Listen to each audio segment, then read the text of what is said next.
Ndasubiye kubaramutsa mwe banywanyi mukurikira imboneshakure yacu ari nayo yanyu Shamatsiko TV.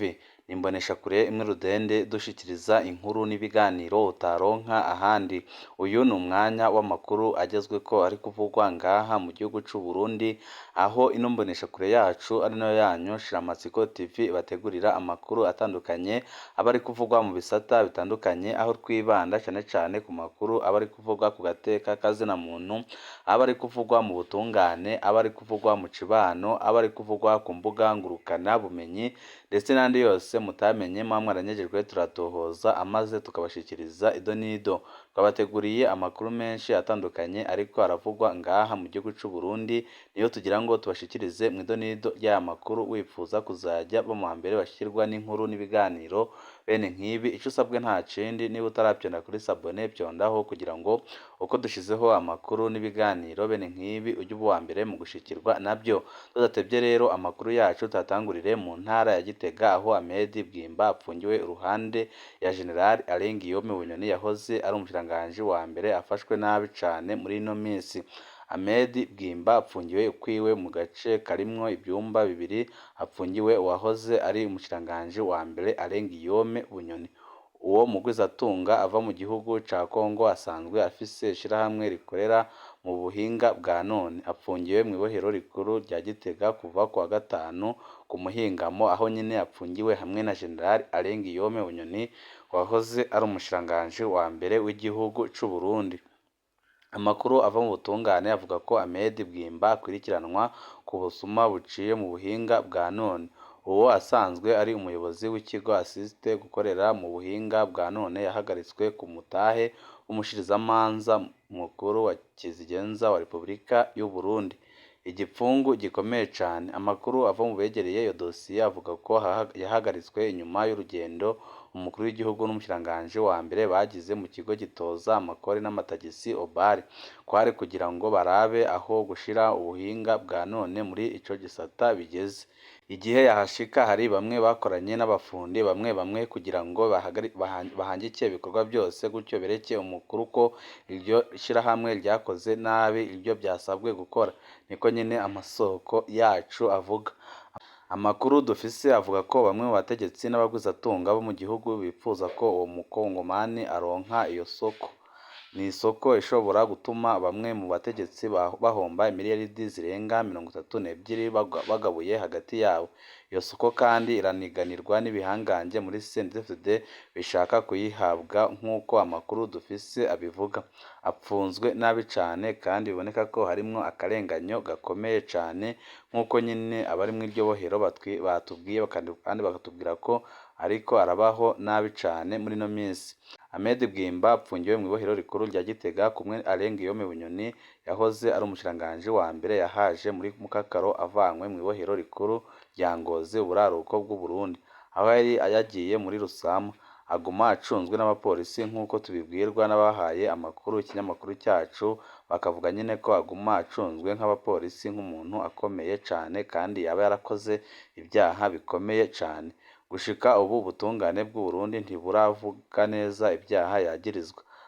Bwimba arazwi cane kuko yahashinze imitahe kera. Muri 2018 yarigeze gupfungwa kubera ko atanzanye ibyo yategerezwa, aca arekurwa hadaciyeho igihe kinini. Ibitahutse bamwagiriza ko atazanye ibyo yategerezwa kuzana, none bashiramwo n'ivy'imbere ya 2014. Kubera iki abarongoye ibyo bisata ataco binona? Icambere cari gukorwa si ukumushira mw'ibohero, ahubwo kwari guhanura neza hanyuma akazanira leta ibyo yemereye leta canke agatanga indishi. Nibyo byumvikana kandi bigaragara ko aribyo byari gukorwa neza. Biraboneka ko hari abantu bashaka gukingira inyungu zabo zitandukanye.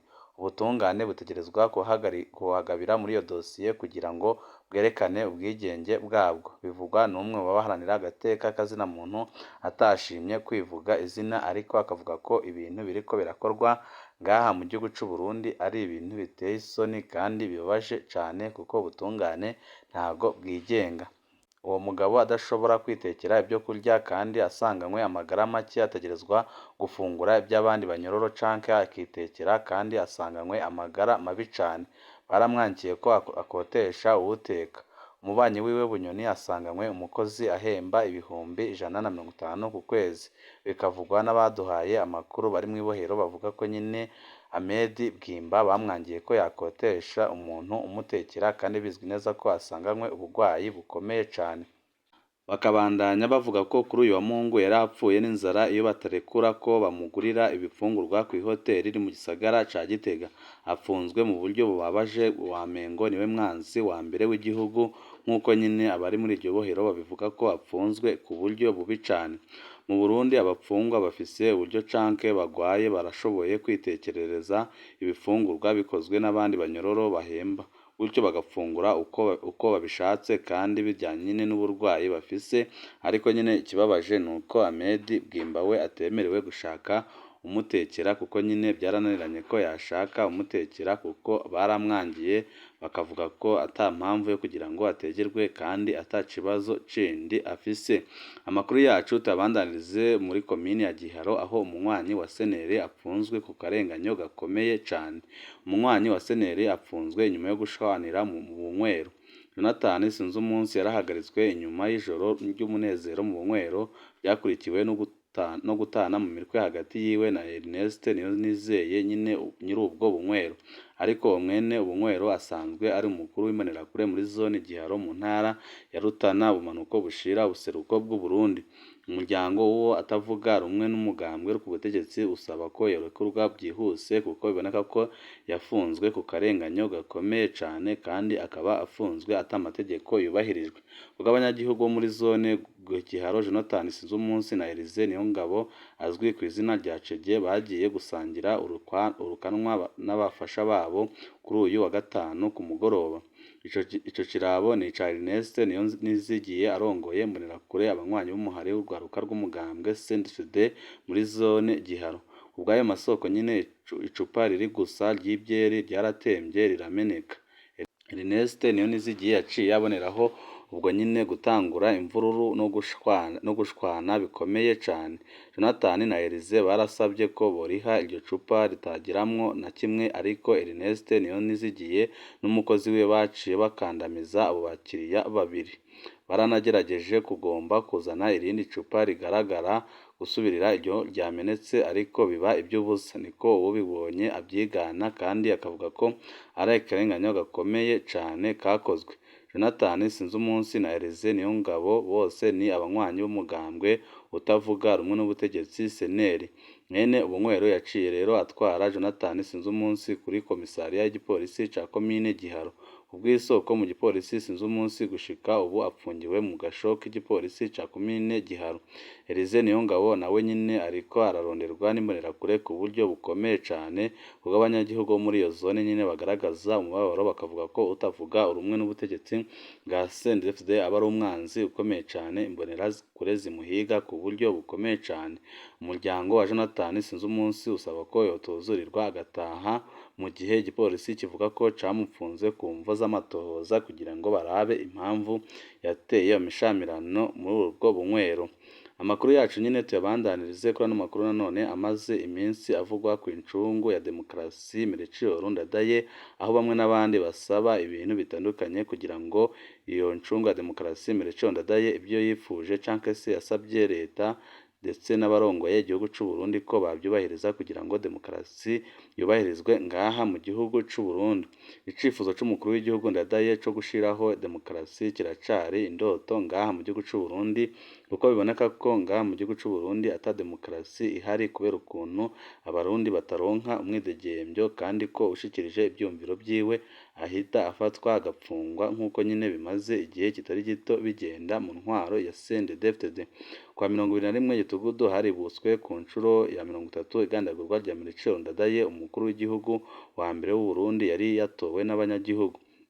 Abo bagwanye urugamba barababazwa nuko imyaka 30 inyuma yaho, nubwo hari intambwe mu bijanye n'intwaro ibereye, hari byinshi bisigaye gukorwa kuko biraboneka neza ko ibintu by'umwidegembyo ngaha mu gihugu cy'u Burundi kiracyari ikibazo gikomeye cyane.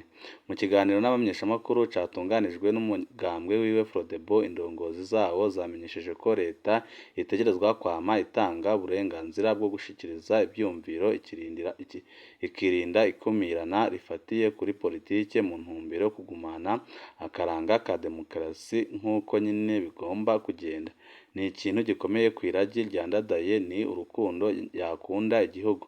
Yarabyerekanye ico gihe ntivyari byoroshe kuja imbere y'abarundi mu gihe waba uturuka mu bwoko bwakumiriwe. Kwari nk'uko kwikorera umusaraba ukomeye cane, kuko muri icyo gihe byari bigoye cane, kwari nko kwikorera umusaraba. Hari imbere n'abafata ico gikorwa nko kwiyahura, kuko byabonekaga ko byari ibintu bigoye cane. Ariko mubimenye ko Melchior Ndadaye ari umwungeri mwiza avugwa muri Bibiliya. Nico wahoze ari umukuru w'igihugu Sylvestre Ntibantunganya asangije abari bitavye ico kiganiro. Yamenyesheje ko incungu ya demokarasi yerekanye akarorero, kandi ko abandi bategerezwa kumuca mu makanda, kuko biboneka neza ko mu Burundi ata demokarasi ihari, mu gihe incungu ya demokarasi nyine yamwe irwanira ko haboneka demokarasi ngaha mu gihugu cy'u Burundi. Yaranashimye kandi ibikorwa bya leta y'ubu bikorwa mu ntumbero yo kumuha incubahiro. Yatanze akarorero k'inama nshingamateka yo muri 2006 yafashe ingingo yo kugira Melchior Ndadaye incungu ya demokarasi. Ibibanza bimwitirirwa nk'ikibuga c'indege mpuzamakungu Melchior Ndadaye n'ubundi burusho ku muryango wiwe. Umukuru w'igihugu yasabye ko umugambwe Sahwanya Frodebo utunganya ibindi bikorwa biha iteka abandi bakuru bagandaguwe nka Ndadaye, kandi bose bari baharaniye demokarasi. Yarasabye mbere indongozi zo mugambwe ko zokwiyumvira kubaka ikigo citiriwe Ndadaye co kwitwa nyine Centre Ndadaye, kikavugirwamo imigambi ijanye na demokarasi. Ico kigo Melchior Ndadaye ku bwa demokarasi no gusubiza hamwe kubwiwe. Ico kigo coba ishuri rya demokarasi, cofasha kubaka Uburundi bwiza bwifuzwa n'incungu ya demokarasi. Yanahanuye abarongoye imigambwe kutigumiriza ku butegetsi ibihe byose mu ntumbero yo gutsimbataza demokarasi. Umukuru w'umugambwe Frodebo Patrick Nkurunziza nawe yagarutse ku byifuzo bya Ndadaye Melchior indongozi z'u Burundi zategerezwa kwishimikiza kugira ngo babandanye bateza imbere demokarasi kandi bayubake ngaha mu gihugu cy'u Burundi. Yaripfuza ihunguka ry'abarundi bari mu buhungiro. Murazi ko tugifise abantu bari hanze y'igihugu. Twosaba leta y'u Burundi kugarukana mu ruhongore, kuko biboneka ko bahunze igihugu kandi bagahunga amagorwa yariko aribonekeza ngaha mu gihugu. Yaragwanya kandi gupfunga abantu agasakisaki, akipfuza ko ubutungane bukora ibishoboka mu ntumbero yo gutunganiriza abenegihugu. Niko byatangajwe na Nkurunziza. Abandi nka Phineas Nigaba, icegera c'umukuru w'uwo mugambwe, barerekanye ingorane zicibonekeza nk'iyungururwa ry'urubuga rwa politike, ibijanye no kumenyesha amakuru, hamwe n'ubwo bakuri bamwe mu gushikiriza ivyumviro bisanzuye, kandi ko hakenewe impinduka ku ruhande rwa leta mu ntumbero yo gukosora utunenge tubuza igihugu kubandanya imbono y'incungu ya demokarasi. Melchior Ndadaye yapfuye agandaguwe mw'ihirikwa ry'ubutegetsi ryahitanye abantu benshi mu mwaka w'1993 kw'igenekerezo rya 21 Gitugutu. Uwo mukuru w'igihugu w'umuhutu yari yimitswe ku wa 10 Mukakaro 1993. Intambara yavuye ku igandagurwa ryiwe ryahitanye abantu barenga ibihumbi 300 ku bwa ONU. Amasezerano yarusha mu mwaka wa 2000 yatewe ko umukono hagati y'abagwanyi b'abahutu na leta ya kera yari yiganjemwo abatutsi b'inkehwa, niyo yaheraheje intambara. Ayo masezerano no yatumye uwahoze ari umuhari w'abagwanyi b'abahutu CNDD-FDD uba umugambwe ku butegetsi ushika ku butegetsi muri 2005, nk'uko nyine bisanzwe bizwi ko washitse ku butegetsi muri 2005 kubera amasezerano yarusha. Nubwo ikibabaje muri no minsi ari uko ayo masezerano yarusha yatumye bashika ku butegetsi, uyu munsi babandanya kuyahonyanga bakora amakosa atandukanye ajanye no kwangiza agateka kazina muntu, nk'uko byagenze mu mwaka wa 2015 aho bakoze amakosa akomeye cyane muhisi Petero Nkurunziza akitoza ikiringo ca gatatu ikiringo cyazanye ibyago mu gihugu aho indiri z'abarundi bagandaguwe abandi bagahunga igihugu abandi bakaba bagipfunzwe kugeza n'uyu munsi kandi biboneka ko bapfungiwe akarenganyo gakomeye cyane ariko igitangaje kandi kinateye ubwoba ni uko na leta ya Evariste Ndayishimiye abarundi bari biteze ko igiye guhuza abarundi atari ko byagenze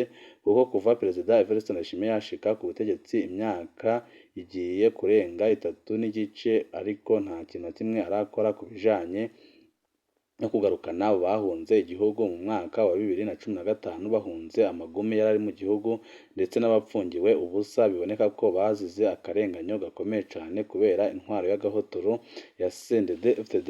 Duce dusozerera amakuru kuko abateguriye wifuza kuzajya bamambere bashyirwa n'inkuru n'ibiganiro bene nk'ibi icyo usabwa nta kindi byonda kuri sabone kugira ngo uko dushizeho amakuru n'ibiganiro ujye uba mbere mu gushikirwa nabyo. Ibihe byiza nibyo ndabipfurije.